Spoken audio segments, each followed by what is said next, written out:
Croyez-moi les gars, Covid là, on va le lutter grave jusqu'à il va nous foutre la paix. Covid-19? C'est quoi même? Covid-19, c'est quoi même? Hey, je n'arrêterai jamais de le répéter. Ici, on cause exclusivement de la pandémie du point de vue du continent africain. Sorosolo au micro, bonjour à tous. Covid quoi? 19. Ça sort d'où ça? La culture est certainement l'un des principaux secteurs le plus déprimés par la pandémie du coronavirus. La conjoncture défavorable de la culture sera donc au cœur de notre causerie avec la poétesse, romancière et philosophe, l'ivoirienne Tanela Boni. Et bien entendu, comme la semaine dernière et celle à venir, nos complices humoristes, conteurs, musiciens ou chroniqueurs sont et seront toujours au rendez-vous. Pour commencer, prêtons nos oreilles quelques secondes à Motier Dara du pays d'Ogon. Le message que j'ai pour les jeunes en cette période particulière, c'est de prendre conscience des dispositions pratiques des anciens contre les pandémies. L'importance de la culture traditionnelle ancestrale dans le cadre de cette pandémie de Covid-19 est l'isolement ou le confinement du malade, utilisé comme pratique préventive contre la transmission. Une conception autour de la transmission de la maladie et les pratiques préventives chez les Dogons. Qu'Allah bénisse les Mali. Ce témoignage de Motier Dara montre que le recours au savoir-faire ancestraux peut aider à trouver des solutions contre quelques fatalités. En tout cas, c'est ce qu'il faut retenir de l'exemple des Dogons du Mali que nous venons d'écouter. Après le Mali, on met le cap sur le Bénin à Cotonou. Covid-19, c'est quoi même? Au pays du Vaudou, la plus jeune et la première slameuse féminine se nomme Harmonie Dodé Bill Kataria, alias Harmonie Bill. Écoutons son slam fiction. La saison des pluies est presque arrivée. Juste au moment où les agriculteurs doivent préparer les champs, Covid-19 est venu mettre du sable dans notre gari, c'est-à-dire tout mélanger. Comme il n'y a pas l'argent, on fait l'amour mais on consomme. Elle a débarqué et tous mes bons plans ont pris l'eau. Comment être fraîche quand on est fauché? Vous savez, quand il y en a, on fait avec. Au cas contraire, on fait sans. On dit que l'argent n'a pas d'odeur, mais quand on ne l'a pas, ça se sent. Tout le monde est masqué, on dirait un groupe de masques qu'à l'État. Car l'État a dit cache-nez forcé sur toute l'étendue du territoire. On nous avait dit que s'en sortir, on pouvait s'en sortir. Que même la main de nos amis là, on ne peut plus tenir. Aujourd'hui, on se lave les mains, même à chaque coin de rue. Et c'est pas pour manger, hein. Ceinture compote là même est serrée depuis que ce virus est apparu. Vous-même, vous savez, en période pluvieuse, le célibataire prend vite froid, c'est connu. J'en ai fait les frais, car je dormais parfois nu. Le rhume est venu faire co. Moi-même, j'ai su que c'est l'heure. Il me fallait donc des sous pour aller chez le docteur. Mais la date vint à la banque. C'est comme le vendredi noir. Si tu y vas à 5 heures du matin, tu en as pour jusqu'au soir. En fait, à chaque entrée, il y a une queue de fonctionnaires. Enfin, les locaux sont achalandés. Une fois sur place, la file d'attente était déjà pleine de gens. La distance de sécurité à cause de la Covid-19 rallongeait les rangs. Je reniflais beaucoup. C'était embarrassant. Mais je pouvais en mourir, hein? Vivement que les clients arrivés avant moi soient vite servis afin que j'accède rapidement au guichet. Sur le mur, c'était écrit « Port de masque et lavage de mains obligatoire ». Tellement le rang était long que... Bon, je me suis dit que je ne serais jamais servi avant le soir. Mon nez m'a gratté et j'ai fait un pas derrière. Je n'ai même pas eu le temps de penser aux gestes barrières. Tout mon corps fut secoué par une rafale d'éternuements. Aussitôt, ce fut la débandade dans le rang. Le vide s'est fait autour de moi comme si j'étais une pestiférée. Non, mes éternuements sont reçus comme une attaque à nez armé.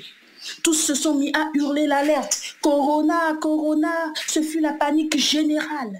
Même les caissiers derrière leur abri de verre s'étaient terrés sous leur bureau.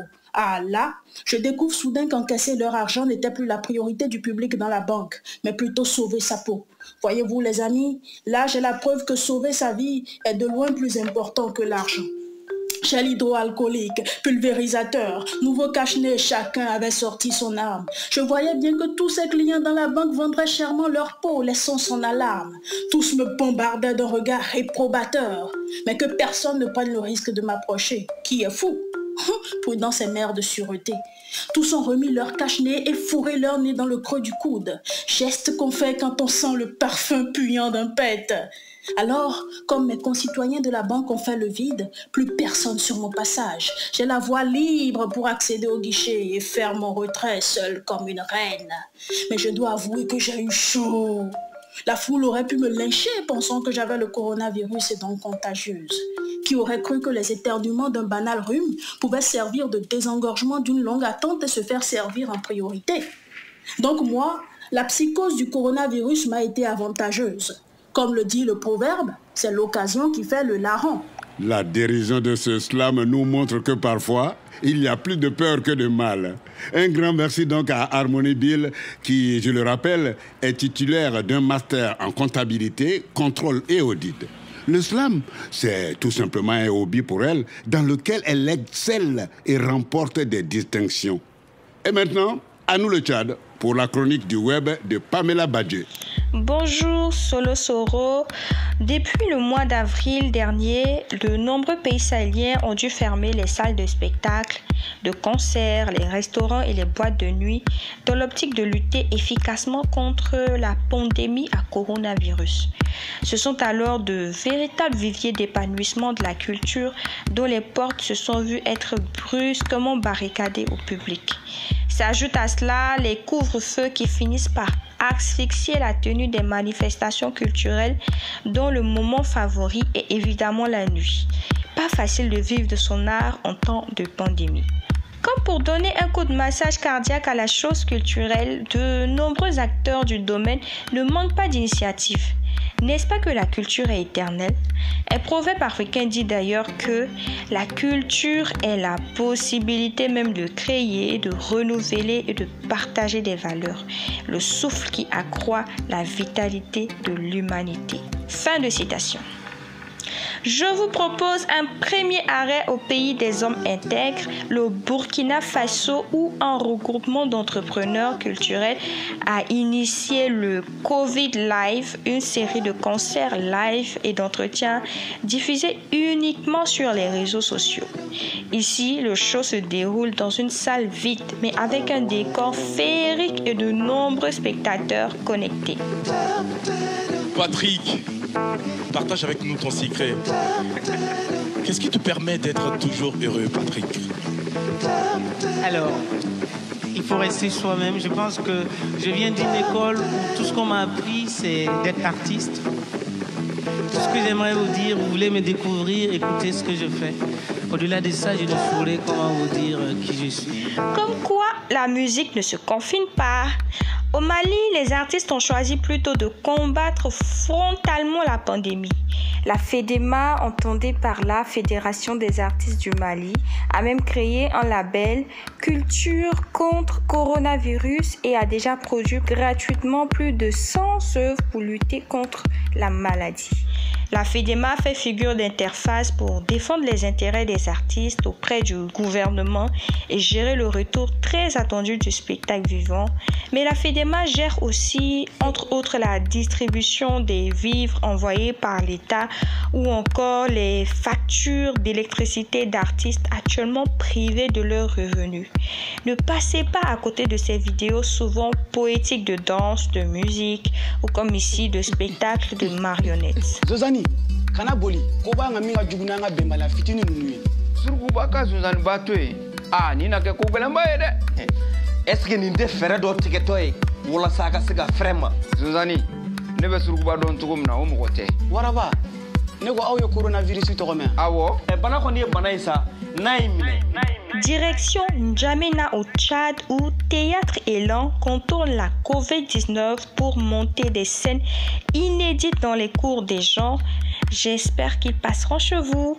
Tout en respectant les distances entre chaque comédien, le test est déroulé et filmé pour être ensuite diffusé en ligne sur les plateformes sociales. Suivez plutôt cet extrait d'une lecture théâtrale de L'acte de respirer de Sony Labou Tanzi. Le poète, au juste qu'a-t-il de plus que les autres sinon son entêtement? Et s'il parle, c'est à titre d'exemple. En cela, il est différent de l'homme qui s'improvise et improvise l'univers. sans équivoque, il pose l'acte de respirer et échappe délicieusement au terrorisme d'exister.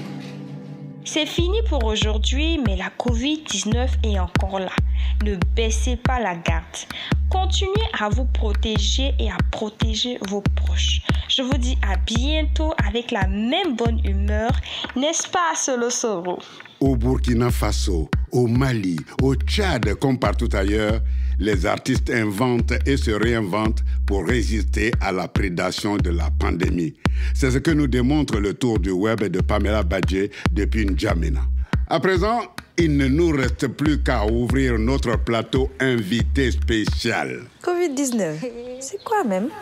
En Europe, c'est pendant la Seconde Guerre mondiale que la culture et les industries culturelles ont été affectées aussi durement et aussi profondément.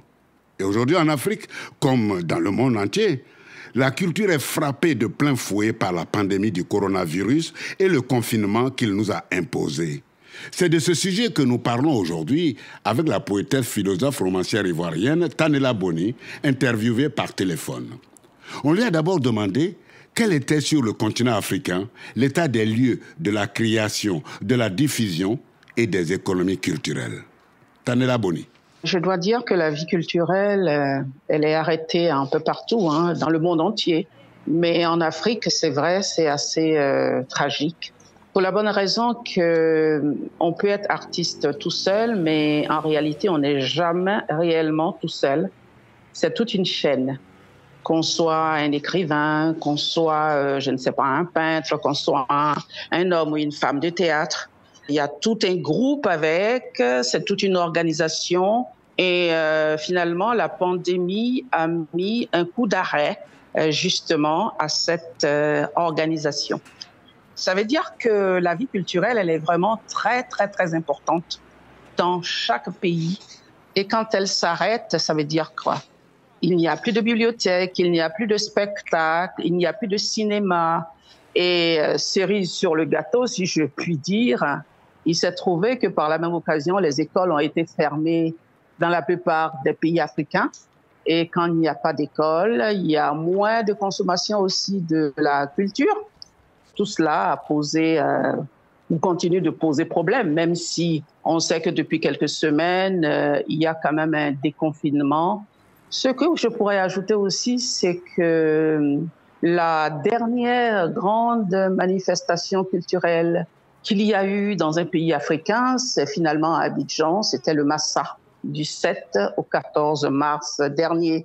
Mais après le Massa, je peux dire que rien ne s'est véritablement passé.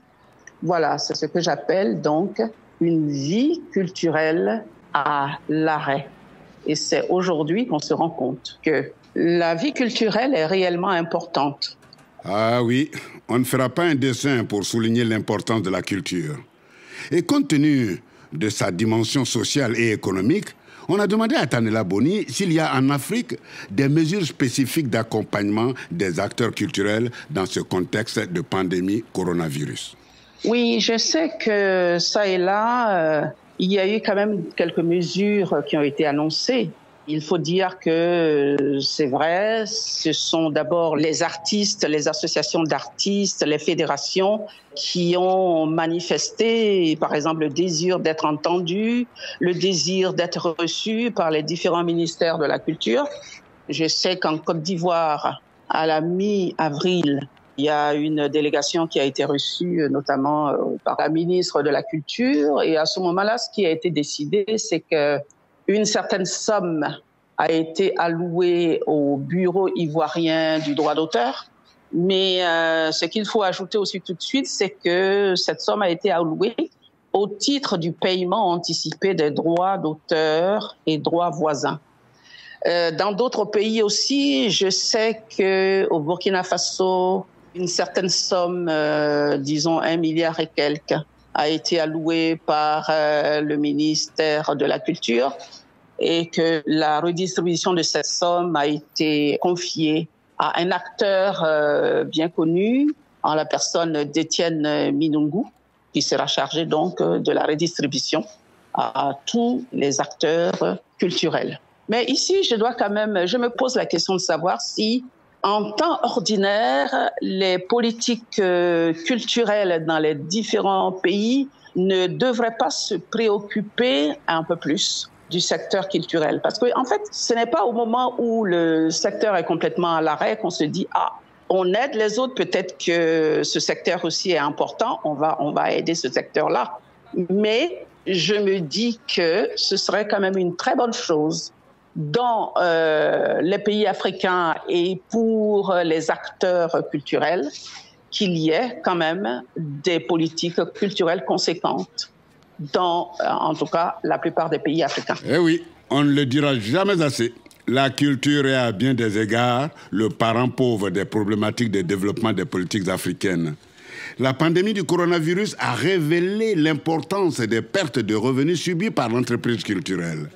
On a donc demandé à notre invitée si elle avait connaissance de pays africains ayant publié le manque à gagner du secteur culturel. Oui, je sais que, par exemple, au Mali, à la date du 18 mars dernier, la Fédération des artistes du Mali, la FEDEMA, avait adressé une lettre aux autorités maliennes. Et dans cette lettre, il faisait l'état de la catastrophe due à la pandémie, parce qu'il relevait le nombre de spectacles, manifestations, tout ce qui a été annulé, tout le manque à gagner, qu'ils ont chiffré à environ 1,3 milliard de francs CFA, et bien sûr avec à la clé des milliers d'emplois suspendus. Et je sais qu'on pourrait faire le même état des lieux dans tous les pays africains. Croisons les doigts et touchons du bois pour que l'ensemble des dirigeants africains dégagent des lignes budgétaires exceptionnelles pour la survie de l'entrepreneuriat culturel. Et toujours avec Tanela Boni, on a voulu savoir comment les artistes, malgré le confinement, ont-ils continué à créer et donner à voir leur production? Oui, je sais que beaucoup d'artistes, toutes disciplines confondues, ont utilisé tout ce qu'il y avait à leur portée. Je ne vais pas citer ici le nom de certaines applications, mais on a tout utilisé. Je peux vous dire que même moi, personnellement, j'ai participé, entre autres, à un festival littéraire en ligne qui s'appelle Afrolite. Bon, moi, ce que j'ai regretté, c'est qu'il n'y avait pas beaucoup de francophones, il y avait surtout beaucoup d'anglophones, peut-être parce qu'ils sont beaucoup plus habitués à utiliser un certain nombre de technologies que nous n'utilisons pas encore pour faire connaître nos créations. Mais justement, on s'est fait entendre. C'est-à-dire que quand on pense festival habituellement, on pense réunion dans un lieu avec beaucoup de gens. Alors que là, on était simplement en ligne. Chacun avait son téléphone portable. Chacun disait ses textes. Chacun écoutait donc les questions et chacun répondait. Donc voilà, il y a eu vraiment 2 très beaux échanges en ligne. Et je sais qu'on va continuer à faire connaître nos créations de cette manière-là, en utilisant donc les nouvelles technologies. Malgré les restrictions du moment, les artistes produisent et exposent leurs créations grâce à la technologie, et ce, dans toutes les disciplines, comme l'a affirmé Tanela Boni. Nous terminons notre causerie avec elle par une question personnelle. Dans un entretien accordé au journal La Croix en mai dernier, Tanela affirmait que sa défunte mère était son philosophe en chef.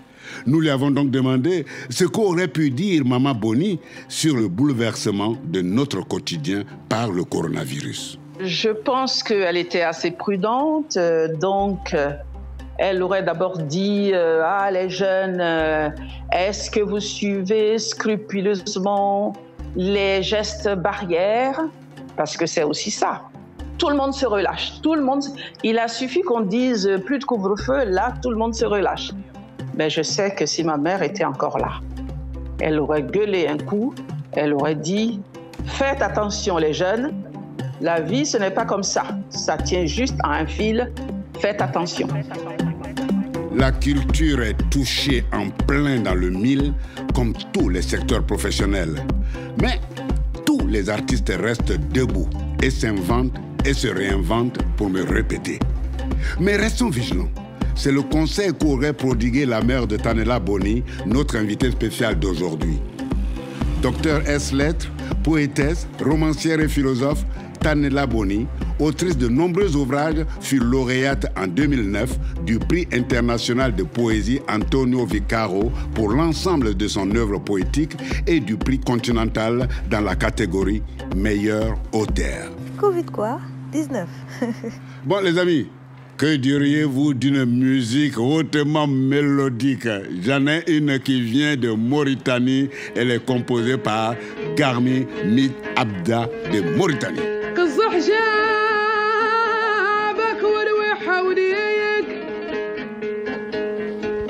وترثم واعرف شرايدك ولا سلم رقا شعرك سلمته من يديه سلمته من يديه عديم وحد من اوزل لا شاف زريق وحد من اوزل لا شاف زريق لا تتسع رمشة في زريم ومنين في بلك حد يجيك يعقم قبري خشيدي وبلاد فيه الخلفة جو خليه لا قديت تتم تجوليه وعاقب ذاك إذا ظهرت فيك أعراض إذا ظهرت فيك أعراض اللي ماني سامي الحمى والكحة والشلف ترفن للنجد عود مبين والنجد حد ترفن لرف 155 دشي النجد حد ترفن لرف 155 دشي تصح جابك وروي حوليك وتلثم واعرف شرايديك بلا سلم رقاش عليك سلمته من الحديد وحد منه. Garmi Mit Abda est une jeune chanteuse issue d'une famille artistique très connue. Son père, Sidati Ould Abda, fut le compositeur du premier hymne national de la Mauritanie. Et sa fille, Garmi, est aujourd'hui l'une des chanteuses des plus en vogue dans le pays. Allez, faisons un pas de côté et atterrissons au Burkina Faso, à la découverte du magnifique projet de Moïse Bamba, le Festival international du patrimoine immatériel. Je suis François Moïse Bamba, conteur-acteur burkinabé et opérateur culturel. Je suis notamment le promoteur du Festival international des patrimoines immatériels, transmission des savoirs et savoir-faire anciens. C'est un concept de festival qui invite à aller à la découverte d'une ethnie du Burkina chaque année, avec un pays africain invité d'honneur et une culture internationale invitée d'honneur. Pour cette édition, l'ethnie invitée était le peuple du sud-ouest du Burkina Faso. Donc toute l'équipe du festival et des artistes se déplacent dans la localité de vie de l'ethnie. Et voilà, c'est pendant cette première phase qu'il y a eu l'avènement de la Covid-19. L'État burkinabé a décidé d'interdire les rassemblements de plus de 150 personnes. Alors nous avons orienté le festival vers les écoles où nous avons joint un médecin à l'équipe du festival. Après les prestations des artistes, le médecin s'entretenait avec le corps enseignant et les élèves pour les apprendre les symptômes de la maladie et les gestes barrières. Après ça, il y a eu une deuxième annonce de l'État burkinabé qui est d'interdire les rassemblements de plus de 50 personnes. Alors nous avons pensé orienter le festival vers les grains d'été qui sont des rassemblements de 2 à 15 voire 20 personnes. Mais dès que on voit pendant la prestation qu'il y a plus du nombre, on arrête. Et pendant qu'on s'apprêtait à ça, il y a eu une annonce de la fermeture prochaine des frontières. Et comme plein d'artistes étaient venus d'ailleurs, nous avons donc décidé de faire une version en ligne du festival. Et tous les artistes invités sont passés dans un premier temps Et dans un deuxième temps, nous l'avons orienté dans une phase d'invitation. C'est le directeur du festival qui invite un artiste, un opérateur culturel, un agent du ministère de la Culture. C'est ainsi que nous avons tenu pendant 2 mois en ligne. Et ça a engendré sur des échanges qu'il y a eu une demande des États-Unis de faire des comptes bilingues. Et depuis maintenant 3 semaines, tous les lundis, il y a des comptes bilingues français-anglais en direction des États-Unis. Voilà un peu ce que nous avons mis en place pendant cette Covid-là. Oh, il n'y a rien à dire. Une dynamique comme celle de Moïse Bamba et ses complices, porteurs du Festival international du patrimoine immatériel au Burkina Faso, montre à quel point les artistes sont de vrais combattants.